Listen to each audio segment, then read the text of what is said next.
WNST, Towson, Baltimore, and Baltimore Positive. The Maryland Crab Cake Tour continues. We're going to be at Cooper's this week, getting ready for Ravens football, and it's all brought to you by our friends at the Maryland Lottery. I'll have some Ravens scratch-offs to give away, also brought to you by our friends at Goodwill, Win Donation, and don't forget, it is Restaurant Week this week. It's the big one all over the state of Maryland. Go to Restaurant Week to learn more about it. Make sure you're out eating local and taking care of the local people. Speaking of local, it is we used to get together with these guys once a year. Used to get together dozens of time on the baseball beat. Now that our team has become relevant again, Ravens go back to New England, take on the New England Patriots this weekend. No Tom Brady this time. It's been a little while since she's been on. Trenni, formerly Kuznarek, now Casey of the Boston area, formerly of Milwaukee. You may remember her from the baseball days many, many years ago. How are you? What's going on up there? How's life after Tom Brady? I hear it's not so good, huh? It's transitional, to use a term that Mike Tomlin used. It is transitional. Life after Tom Brady. It feels like he left not that long ago. It also feels like he left forever ago. But the only thing that has changed is that this team is no longer like, oh, well, obviously they're going to go to the Super Bowl, or at the very least, they're going to win the AFC East. Now it's like, will they finish ahead of the Jets? Well, I still think there's a point when you see New England on the road game, and even this week and the way they played the other day and the 3 touchdowns squandered and all that. I hear the foghorn. I've been going up there 20 years. I said around 12:55, that lighthouse will come up, that foghorn will come on, and you're still there, and there's Bill Belichick. And I don't think it's the way it used to be with Flacco and Brady back in the day, but I do think there's some mystique about going up there. And more than that, I checked the prices of the tickets and stuff. I thought, well, they did all that winning and all those games. At some point, it's got to be just a ticket to get in. It's still $200 to get in. I couldn't believe it that there's still that kind of demand to go, because to your point, there's not a chance they're going to win the Super Bowl this year, or even a belief of that. I mean, I do think though, and I think you can speak to this as well, or you understand this as well, like the NFL is just such a behemoth, right? So tickets might be $200, not because there's still a mystique around the Patriots, but because guess what? Lamar Jackson is coming to town, and he is a special talent. And I just think there's people who like we have friends in our neighborhood, and he has had season tickets with his dad since they were little, and they still go to the game. He drives down there with his dad every Sunday. I mean, Mark's like in his 50s, so his dad's got to be like in his 80s, right? But it's like, and the traffic sucks every week. They've never fixed that problem. Oh my God, they've never. It's like it literally. So as you said at the top, I'm from Wisconsin. Like, I understand one way in, one way out in Green Bay because it's Green Bay, but one way in, one way out of Foxborough. Like, honestly, I have to go to a game for work. You have to like pay me to go to a game. Every once in a while I'll go, but it's like, it should be 35 minutes from the city on a game day. It's an hour and a half. Like, why would I want to do that when I can just watch it on TV? Well, that's a good question. I'm home watching on TV as well. Trenni Casey joining us here. She's up in Boston. Yeah, the notion that you're the 4 sports town and everything's cyclical and it moves around and all that. The Patriots have become sort of the big gorilla there in a town that forever was Red Sox, forever was Celtics, right? Like, and the Red Sox feel to be a little forgotten even by their own ownership at this point, because I just remember them being such the gorilla there, and they're not anymore. No, they're really not. I mean, them too, right? Like, they still have high ticket prices. They still sell out some games, but you go to a game now, Nestor. Like, so my Brewers were here in July, and the number of times you heard like an exclamation from the crowd, and you just assumed it was for a good Red Sox play, but it was actually for a Brewers play. Like, when the Yankees come to town, it's a bunch of Yankee fans. And it's also just tourists, right? Not that there's anything wrong. We still like to sell tickets and have people like butts in the seats and whatnot. The Henrys love that. But it is a place because it's the oldest ballpark in America, and it's in Fenway Park, and it's got all this, nostalgia and mystique to it. People still go, but they're not the hardcore Red Sox fans. Like, I didn't even go when the Brewers were here this year because I forget why. We had like something going on over the weekend, and like our dog was still just like 4 months old, like 3 months old. Like, she was just a puppy. We'd only had her for a few weeks. Like, we couldn't leave her for a long amount of time. So I'm actually going to a game in Milwaukee to see the Brewers, and I didn't go when they were in Boston. Well, we were pretty good this year. We did okay around here.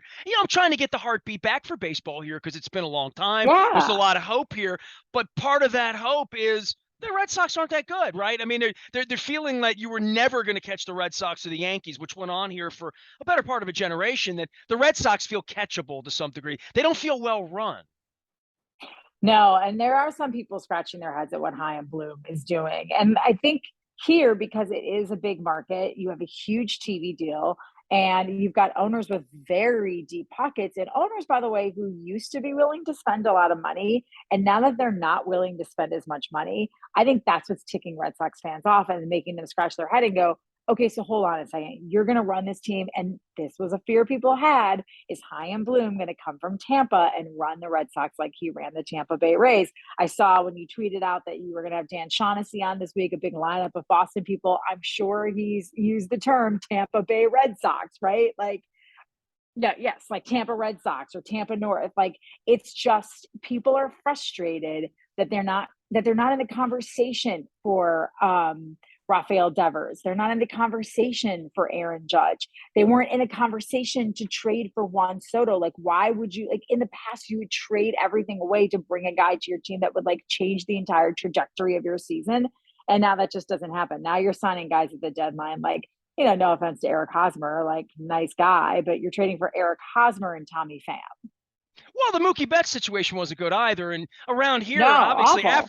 after Buck left, and then the Machado thing that they completely screwed that up, and then they just threw it in. You talk about the Tampa North. We're Houston North, right? I mean, everything here is the Astro way and Astro Ball. And then you found that they cheated to win.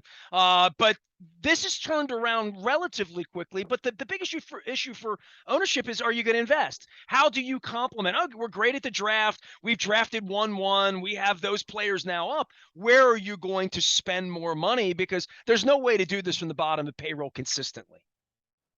No, I mean, just to me, when you look at teams like the Pirates, like the Pirates never, and I worked there for a long time. I was there for 5 years. They never wanted to spend any money. And the one time that they spent, like, even you don't even need to spend a ton. Like, I'll use my Brewers as an example. They're bottom to middle of the road in terms of payroll, but they're at least in it every year. Like right now, they're sitting, I think, 2.5 games at last check behind Philly for a wild card spot. Listen, they don't spend a ton of money either, but they spend money when they have to and they draft well. Like, there are ways to do it, but at some point you have to spend some money. It's at some point you need to invest in your team. And I think that's what's frustrating for Red Sox fans is they look at John Henry and they go, okay, you don't want to spend money on the Red Sox anymore, but you're happy to go party and pay for Liverpool. You're happy to buy the Pittsburgh Penguins. You're happy to bring LeBron James on and think about buying an NBA team. So you're willing to spend money. You're just not willing to spend it on the team that puts you on the map as a sports owner. Taking the fans for granted up in Boston. Trenni Casey joins us here. You can follow her at Trenni. That's Trenni. Of course, familiar with work over all these years, but to football and to making the football team better. Look, I'm a Patriot fan. I'm worn out on, and my wife's married into it up in Manchester, New Hampshire. I'm worn out on winning. And then there comes a point where you're like, what do you mean you gave up on Tommy? He was 41. He was, I mean, I don't know how Yeah. you even second guess what's going on up there, or the fact that he went to Tampa and he's on whatever his TB guacamole ice cream and whatever he's into, and his marriage now and all that. But I don't know how anyone in the Patriot world could be upset at anything that happened after he left, because it didn't look like he was all that great the last year there, right? Well, it's not that he wasn't great his last year here. It's that the pieces around him weren't great. Like, we all understand. I mean, from a professional perspective, I understand why Tom Brady was frustrated. Tom Brady left here because he kept asking for weapons. He kept asking for weapons, and Bill Belichick was like, "No, I don't think so. We're not going to spend money on that. We're not going to get that. I'm going to draft Dalton Keene at tight end instead of going after and like finding a way to keep Rob Gronkowski." Like, that is what I think frustrated Tom Brady, and he's still with me. He did not have an explosive weapon. He didn't have the equivalent of Mike Evans on the Patriots. Julian Edelman obviously was still very good, but Rob Gronkowski towards the end, and I think he actually retired Tom's last season. I don't think they played their last season together. I think he took that year off. Like, other than Julian Edelman, who did he have? And Edelman was oft injured and he was small and he's a slot receiver. He's not like that big. He didn't have a Tyreek Hill. He didn't have a Stephon Diggs. He didn't have a Devontae Adams. And that's all he wanted. He just wanted like one guy that they gave to him that was like when push comes to shove, you can push downfield to this guy. And he never had it, but yet they still won a Super Bowl. Well, I guess the second to last year. Because last year they sort of faded on the stretch. And he was frustrated. He was done. He was talking to the Miami Dolphins now that we know that has all come out, that they were tampering and trying to like lure him and Sean Payton. So there were all these things going on. And listen, I don't think, obviously he still had it. He obviously still had it because he went to Tampa with those weapons he desperately wanted 1 year later and won ring number 7. Well, there's no arguing with the aftermath of that, but what's left? Where's Mac Jones in all of this? And everybody I talk to, oh, the Patriots, it's over. They're ordinary. They're average. Well, let me know at 3:45 on Sunday when the Ravens go up there, and they have to stop Lamar, and the Ravens have all sorts of injury issues, and obviously the baggage of having blown this historic lead over the weekend as well. But what are we going to see with the Patriots this week? I looked at the roster and it's like the same guys before, like Lawrence Guy's still there, and it's the same. McCourty's are still there. It never One changes, is right? one's on the NFL Network. The other, Devin, still plays. I mean, honestly, your guess is as good as ours. I mean, I'm going to be honest. Like with the defense, you're going to see consistency. You're going to see a better than you expected secondary. You're going to see good linebacker play, and you're actually going to see pretty decent play from their defensive line. Christian Barmore, who they drafted in the second round last year, also an Alabama guy, slipped because of some questionable character issues, which have not surfaced at all here. Dietrich Wise has been a real revelation on that defensive line for them. So defensively, they're actually pretty good. So much so that on Sunday, when the Patriots visited the Steelers, you often saw Bill Belichick just flat out ignoring the defense when they were on the field, letting Steve Belichick, his son, and Gerard Mayo run that side of the ball while he sat talking to Mac Jones and offensive players. And the reason he's doing that, Nestor, is because their offense is a hot mess. Like, yes, they beat the Steelers, but like, congratulations, you beat Mitch Trubisky and the Steelers, and barely and you beat them because the Steelers did not capitalize on opportunities, like when Mac Jones threw what should have been an interception like into the breadbasket of Witherspoon, and he dropped it. Right. So like there were a lot of breaks that went their way. That doesn't take away from the fact that the Patriots were able for 6.5 minutes at the end of that game, run the clock out, run the ball, that sort of power eye, like old school sort of football. But you can't do that. You can't do that drive in and drive out in the NFL. You have to have some sort of variancy in what you're doing on the field. And I don't know what they are not capable of, because they don't have an offensive coordinator. Well, I was getting ready to say that's the story in Boston, right? That's the thing you guys talk about every night, right? Yeah. Every night. They don't have an offensive coordinator. They have Matt Patricia, who's calling plays, Joe Judge, who's kind of like an assistant play caller / quarterbacks coach. Matt Patricia and Billy Yates are like running the offensive line. And then it just got so bad that Bill Belichick was like, okay, I'm just going to take over and talk to Mac Jones between plays on Sunday against the Steelers. But the question is, like, can they go out against Baltimore and get away with just running the ball? When they're good? They're good on the first drive because those plays are scripted. And when they need to, the Patriots used to be so good at adjustments, in-game adjustments, right? You go into the locker room at halftime and you come back out and whatever was wrong has been fixed in the 15 minutes that they're in that room. That's not how it is anymore. It's a vanilla basic offense that they're just hoping. I think they're hoping that the other team makes mistakes so that they can squeak out a win. Well, the other part of this for New England has been the division, right? I mean, the Bills, Jets, dregs forever. Dolphins, mainly dregs. We just saw the Dolphins. They are an improved version and certainly create matchup problems offensively that you're not aware of until they're out there, throwing for 400 yards in the fourth quarter. The other part of this, I guess for them is Mac Jones led them to the playoffs last year too, right? So there is that. They didn't stink last year despite having a rookie. No, they didn't, but they had Josh McDaniels running the offense. And so Mac Jones was put in a position to win last year. They catered to what he was able to do best. And rather than build on that, and listen, you can't keep Josh McDaniels from taking a head coaching job, right? Like they weren't going to do that. But I think where the second guessing comes in this area is, okay, well, you had a guy in Nick Caley on your staff who basically was the understudy to Josh McDaniels. Why are you not going with him as your offensive coordinator? Why did you go with two guys who are failed head coaches, but very good friends with Bill Belichick to run your offense. And I think that's what's frustrating. And honestly, I think that's what's frustrating for Mac Jones. Like if you're Mac Jones and you're like, okay, I'm a second year player. I know my limitations, right? I don't have an arm like Josh Allen. I don't have legs like Patrick Mahomes or Kyler Murray. Okay, but I do have smarts and I'm talented enough that I'm more than a game manager. But then you get in a position where the game plan that's given to you is not one that fits your strengths. They're basically, he sort of admitted this, that the philosophy now is like push the ball downfield and like just 50-50 ball. And if it ends up in an interception, it ends up in an interception. But we need to keep defenses honest. They have to keep defenses honest because what player in that receiving core, our defense is going, we can't leave that guy alone. We can't leave that guy alone. He's too good. He will burn us. He will beat us. There isn't. They've got a bunch of pretty good guys. They've got a bunch of guys that would be 3s and 4s and maybe a 2 on other NFL rosters. They don't have any real ones.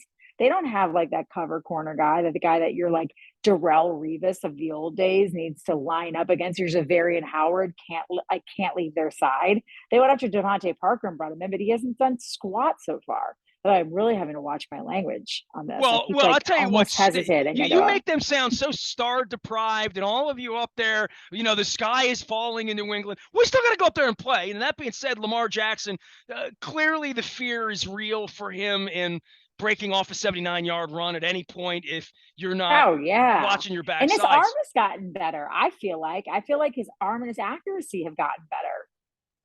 Well, he's throwing the ball better, but he's also throwing the ball differently. I saw Brian Baldinger, my pal Baldy, you go out, and for anybody in the audience that wants to see a bunch of breakdowns, just about how much he has stayed in the pocket, how his arm strength has changed, and how he's become a little fearless, and they don't have a running game. I mean, you talked about the Patriots. No, they don't. Oh, the Patriots just ran the ball for 6.5 minutes against the Steelers and ended the game. If the Ravens could have done that, they'd be 2-0 right now, and it wouldn't feel the way it feels around here. And you know what it's like when you lose any game in the league. Those next 6 days are rough. When you blow a 3-touchdown lead at home against the Dolphins, the place is a little on fire here this week. And this is not just a major test for this young team, but the Bills are waiting on the other end. So a stumble here, and now you're staring at the Bills at 1-2. So there is a little purple flag flying down here of despair for the team based on what happened on Sunday. Yeah, that's understandable. I mean, I would say that I wouldn't be too worried about it, unless your team pees down their leg, which they did last week. So maybe you should be worried. Well, but you're not, but you also don't have to go up against Tyreek Hill and Jalen Waddle, right? This offense, the Patriots offense, is not built to outscore your team 28-3 in the second half. So if you can jump on their defense, and you can make their defense pay early and you can get up to an early lead, I think it's going to be a lot easier to keep that lead. Usually is out on the road. Now, so Trenni is here, and I haven't had you on a long time. We haven't talked curling. You are the queen of curling, through all Olympic things. Yes. And so curling's one of those things that happens every 4 years in the Olympics. I've been on the air 31 years now. So I'm going back to curling in Albertville in the 90s and stuff like that when you were in Wisconsin, right? So all these years I watch it, and I always think, that looks like fun. It looks like you could have beer and pizza and a pretzel with it. And I know in your homeland, people have done that, sort of like bowling for Northerners and Canadians and Norwegians, right? So I've never done it. The U.S. Curling Association did an exhibit in D.C. about a decade ago, before one of the Olympics that you may have been involved in. And we got in the car and went down there, and we thought they had sent up a real curling facility. They didn't. They did it in a casino, in a ballroom at the hotel. And I was so disappointed. I still have never curled. I still have never done the little thing. I've never been in a curling. I'm from Baltimore, Maryland. Where the hell am I going curling around here? Okay, I bet you'd be surprised. I bet you would be surprised. You should just Google Curling Center Baltimore. There's one in Easton, Maryland, and there's one in Howard County. I did the research on this years ago, but it's not as easy as you think, and you know so much about it. I would check again, because they have become more popular. And some places, in Boston, they've been popping up all over, to the point where there's a hockey ice rink and it's not true curling ice, but they use the hockey ice on certain days, and they put down curling sheets because they have a weekly curling. What could be better than that? Do you know that the country club, the elite country club that has no other name other than the country club in Brookline, Mass, where the U.S. Open was held this year, Do you know that they have a curling club on site there? But I'm not eligible to go because I'm not a member of the club, right? No, you're not. But there are a fair amount of them up here. I'd ask again. I would reach out. I would tweet at USA Curling and say, I really want to try curling. Where can I try it in the Baltimore area? They so want to grow the game and they want people to love it. They'll help you find a place to curl. I promise. Well, I know how to drink beer. I know how to dress warm. I think I know how to do that thing from watching. It's called sweeping. It's called sweeping, Nestor. You sweep. That thing. Yeah, the thing you do. Yes. Well, how did you learn so much about curling? I mean, did you play as a kid? No, I literally, when they asked me to do it for Sochi, they sent me, this is like how long ago it was 2014. They sent me DVDs and I watched it on TV and I just paid attention and asked the analysts. Like, it's like anything. If you're a reporter, like you should be curious about things, right? Like, why else would we be in this industry? So I would just ask whoever I was on assignment with. I just asked them lots of questions, and the curlers are so nice that I can ask them like dumb questions off to the side so that I make sure that I ask them good questions on air. So you're saying it's different than that time I met you underneath of Gillette Stadium at Terrell Suggs' locker when he was being it's a little different talking to curlers, is what you're saying. Yeah, a little different. Yeah. Well, I love curling. They're actually happy to talk to us, except for the Canadian curlers. The Canadian curlers are very like temperamental, very non-Canadian. Really? That's unfortunate to hear that. I thought they everybody in the curling industry would. Yeah, I know. They can kind of be a little, you know why? Because they're so good at it. They're like the Tom Bradys of curling, and so they're a little uppity, a little snooty. Well, when you went in with Curling for Dummies as the reporter, they probably didn't like that, right? I mean, literally, right? They're like, "What do you know about curling?" It actually wasn't that. It was when we went to I mean, I guess you can't really blame them. The year that they were a little difficult to deal with was the year that they lost to the United States, and the United States won gold in South Korea in Pyeongchang. So I can get why they were a little snarky and angry. I mean, all right. Well, they lost to the United States. We'll give them another chance. They have it every 4 years. She's the curling insider, and I literally did not know that you didn't know anything about curling. I just assumed like you grew up on a curling farm somewhere north of Milwaukee, Kenosha or something. Nope. Milwaukee or Kenosha, south of I know that. Yes, I know. Come on. It's between Chicago and Milwaukee. No, Sheboygan. I didn't. Listen, if you're here's my advice. If there are any young aspiring reporters or journalists out there, don't just like go and show up. Do your research, do your homework, ask lots of questions, be a student of every game you cover. Never think you know everything. That's good life advice. I appreciate that, Trent. You come on a little more often. We'll bring you back for curling advice. And hey, if the Orioles continue to be relevant, I'll need all you Boston folks again next April, May, and June. So have it. Congratulations on your marriage. Keep doing great work up there. It's always great to have passionate Boston media types around here. We don't get enough of this action anymore. And Lord knows we were on rotation every January, going up there. Billy Cundiff, Lee Evans, all of that stuff. I know. So that's all over. Maybe with one day again. Appreciate you. Thanks for coming on with us. We do appreciate it. Thanks for having me on. Trenni Casey, formerly Trenni Kisnarek. You can find her out on Twitter as well as everywhere Boston Media travels. We're up in Boston all week, and we're doing the Maryland Crab Cake Tour. It will not include chowder this time. It's straight crab cakes and beer. We'll be at Cooper's North, probably having a little bit of a gumbo as well. It's all brought to you by the Maryland Lottery in conjunction with our friends at Goodwill, Window Nation, and, of course, don't forget, it's Restaurant Week everywhere in the state of Maryland. It's Maryland Restaurant Week. Get out, support local, eat local, buy local, and stay local. I am Nestor. Nothing more local than us. We are WNST, AM 1570, Towson, Baltimore. We never stop talking Baltimore positive.